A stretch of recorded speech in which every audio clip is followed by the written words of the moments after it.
Hi everyone, in today's video what I'm going to cover is cold email for beginners, so more importantly how to get your first reply.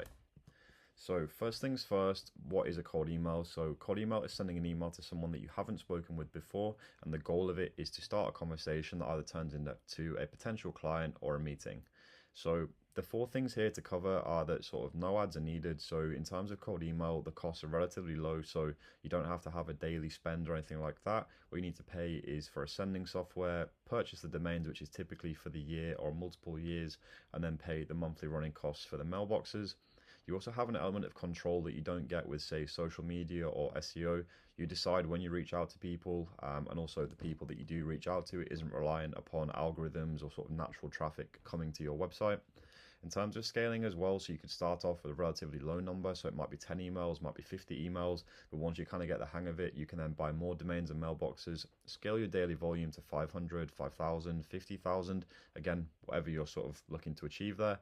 And then in terms of direct access as well, so in terms of cold calling, you'll often have like receptionists or gatekeepers who will essentially put blockers in front of you so you can't get hold of the person you're trying to reach, where in terms of this, as long as you have your deliverability sorted and the right setup, you can land straight in the decision maker's inbox. Then it's up to them to decide whether they want to reply to you. So the mistake that basically most beginners make is they start by writing an email and just trying to get something sent out the door straight away, and that is the wrong place to start. So as you can see here, like typically what people do, write the email first, just randomly send it out to anyone, use their main work email or even their personal email address, send and just hope for replies, and then wonder when no one replies. And typically this is when we tend to hear from people, cold email doesn't work for me, it doesn't work in my niche, all these different things, when in reality it's just because you haven't executed it properly. So the key thing to do and the right order to do this in is, first of all, define your ICP, so your ideal client profile, exactly who you want to go after. Once you do that, you can then adjust your copy and kind of work backwards from there. So once you know exactly who you're targeting, build a list of people to then target. With that, there's a number of and a variety of different tools you can use. So rather than you having to go one by one to guess people's email addresses, there are tools you can just scrape a list. If you want more information on that, we do have sort of details inside Automated Outbound, our free school community, so definitely check that out. You then need to set up your dedicated infrastructure and put your emails through a warm-up cycle as well. So typically 14 days will be enough before you start sending, and again, that's just to build trust and a bit of reputation with Microsoft, with Gmail, etc. Write copy around their problems. So the key thing that you need to look for with your copy is relevance. So for example, you're sending an email to a decision maker. Why would they care? Like, what is the outcome they would get from replying to you? What is the outcome they would get from working with you? And then once you've taken care of all of those steps, then it's time to start sending, then tracking the metrics, and then optimizing. So 5 parts of a cold email system. So step 1, as we kind of covered, is the infrastructure. So not only do you need multiple domains and mailboxes, you also need to ensure that the DNS records are set up correctly. Typically, if you have a good domain host, a couple that spring to mind, like GoDaddy, for example, they will take care of configuring your DNS settings for you. Again, we have some even better providers that we recommend inside the school community too. And then again, put that through a 2-week warm-up period.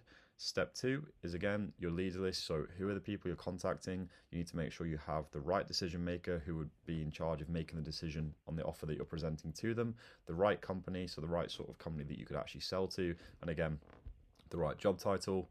In terms of copy, so we don't want War and Peace, you want short, relevant emails that lead with their problems and the outcome you deliver. So a lot of the times the mistakes we see people make is focusing on the inputs. For example, so think of an example, we would help you, we would mow your grass, we would like weed the garden, for example, where the outcome the client wants is they want their garden to look absolutely perfect. That's probably quite a poor example, but you get the idea. You want to focus on what would be the end result of working with you as opposed to the things that you would do to get to that end result. Again, that's something you can discuss on the sales call with them, but at this point in time, they don't care about that. They just want to know what is the benefit of actually responding to you, having a call, and potentially become a client of yours. Step 4 is sequences. So another big mistake we see people make, they will send one email to the decision maker, never hear back, and like, oh, that person is not interested.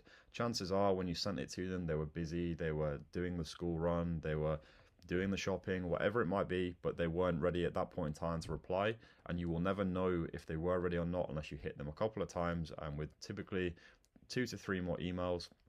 over a series of days. Again, you want to space these out as well, so typically 2 to 3 days in between is ideal. Any longer than that, you start to lose momentum. Any shorter than that, you'll irritate them, they'll mark you as spam, and that'll be the end of that. And then step 5 is optimization. So once you've started to run the campaigns, what is your reply rate? Typically anywhere between 2 to 5% is considered good in cold email. And your bounce rate. So what your bounce rate is when you're sending out these emails, is the email valid? So before you start emailing the list, you need to use a verifier. So a million verifier, for example, is a good one. Again, we have some more recommendations in the school community around that piece as well.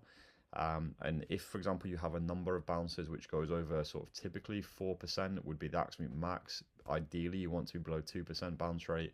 It will start to then harm your domain reputation, which increases the chance of you going into people's spam folders, which in turn will then have a detrimental effect to all of your campaigns because, again, no one is actually seeing your emails, which then makes the whole thing kind of pointless. So there's a few key pieces around deliverability, which we cover more inside the school community, but that is the absolute key to everything aside from leads, copy, the system, making sure your emails actually deliver. So write in your first cold email. I've got a bit of a framework here that we put together. So keep it short, keep it relevant, and again, make it about them. Don't talk about yourself. Don't talk about what you specialize in. They don't care. They just want to know what is the outcome you would deliver for them. So subject line, keep it under 6 words. Don't do anything like capital letters, exclamation marks. I'd also recommend not doing anything particularly misleading. I've seen a lot of people try to trick people into reading their emails, and then as soon as they open it and realize it isn't about what they've been tricked into thinking it is about, they're then annoyed, and then obviously they're not going to respond to you, or they will respond to you and it'll be extremely negative, and that's that relationship burnt from the get-go. In terms of the opening line, again, relevance is absolutely key here. This is what we're aiming for. So reference the industry, a potential challenge, an outcome that they would want. For example, if you're a CFO in a company, they're always looking to reduce costs, increase profit. So if you could help with something around that, it might be someone you're reaching out to someone in sales. And again, they need to be making more money for the company. So do you have a tool, for example, that could increase or the amount of inbound leads they're getting, or increase their coverage? For example, if you were to offer to build them an outbound system, which will then give them automated emails to their potential target market, saves them a job and frees up their team to then perhaps do more cold calling or LinkedIn outreach, etc.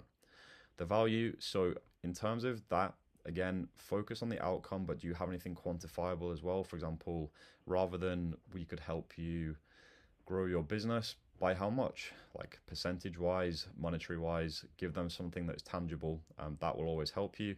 And then in terms of a call to action, a big mistake we see with a lot of people too is sending a calendar link or trying to book like, oh, let's have a 30-minute call, or basically just too big an ask for a complete stranger that doesn't even know who you are. Ideally, you want it to be giving them a chance for a yes or no answer. So would it be worth a quick call? Would it be helpful if I sent across more details? Just give them the ability to either say yes or no. If they have to go away and think, you've already lost them and that's game over. Just remember here, the key is simplicity and relevance. And the thing that beginners always sort of miss, you can write the perfect email and still get absolutely 0 replies. And as I kind of alluded to before, if it lands in the spam folder, the whole thing is kind of redundant. So in terms of the steps here to make sure you're actually landing in people's inboxes, never use your main work email address. Set up secondary domains and mailboxes. Keep your primary, either work or personal email address purely for one-to-one communication. Plain text only, so you don't want images, logos, links, attachments. You don't want a big fancy email signature with your brand on it. You just literally want your contact details, your website, send it as plain text. A lot of the sending tools now as well will give you the ability to send it completely HTML free, which will be massively beneficial for you in terms of, again, achieving that deliverability. Keep your list clean. So again, use an email verification tool before you start sending, and also make sure the data in the list, for example, everyone's first name is correct. Because if, for example, you're using a first name variable and it goes hi first name and then that person's name is incorrect or it has their full name, they're going to know that they're on a list. And again, chances are you've already lost them purely because of that lack of attention to detail there. Warm up your domain first. So as I mentioned before, warm it up for 14 days before you send a single email. This will be massively beneficial in the long run in terms of that deliverability. We can also then, beyond that point, start to look to scale up the volume once you get beyond 30 days. But for 14 days, no sending. Start low. You want to be sending no more than 20 emails per email address per day. Beyond that, again, you're going to sort of diminish the reputation, probably get marked as spam. And again, that'll make the whole sort of getting replies and getting those meetings booked in extremely difficult. Before you start sending, also test, send yourself an email. How does it read? How does it look? If you read your email back and you can't really understand what it is they're trying to do or what they need to do next, you've kind of failed in that regard.